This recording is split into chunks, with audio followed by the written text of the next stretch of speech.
I wanted to write this article about Fulton County District Attorney Fani Willis and the allegations that have been brought up about her and her relationship with the special prosecutor that she hired for the Trump indictments. And recently, she was found at Big Bethel AME Church, which is a historically Black church. And she actually gave a sermon for about 35 minutes. And I found this situation to be very alarming from the aspect of her being an elected official, speaking as a place of faith and talking about politics. And on top of that, not ever really taking accountability. That type of thing for me is something that is troubling. Throughout this speech, she mentioned her race. She mentioned how tough it is for her being a Black female, being in charge. But she made it seem like receiving death threats was something that only a Black woman would experience. She mentioned Marjorie Taylor Greene and insinuated that Marjorie Taylor Greene wouldn't know what it's like for her family to be threatened with a swatting, when actually Marjorie Taylor Greene has been swatted multiple times. This is par for the course when you become a national story, when you're a national figure. And no one cared outside of Fulton County who she was until she did something that was unprecedented, which is attempt to prosecute a former president. So she is receiving immoral actions. She's receiving threats, and I'm sure she's receiving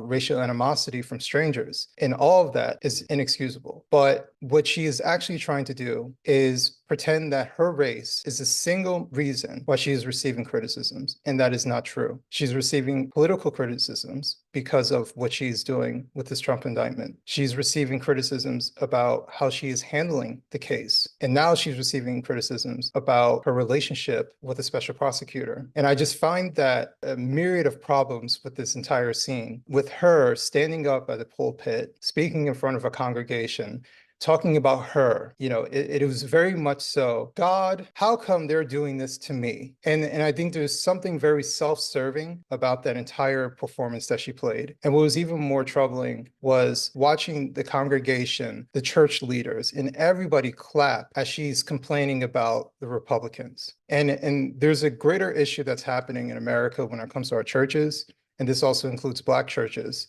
where they're always trying to serve two masters. They want to cozy up to celebrities. They want to cozy up to politicians and elected officials. They want to curry favor with them, right? They want to have influence with them rather than influence people to follow God's word. And there's something perverse about what we witnessed. We see this with both parties, bringing people who are running for office into the house of God to try and manipulate people to vote for them, to gain power. And I just don't think this is necessary. And I don't think it's right.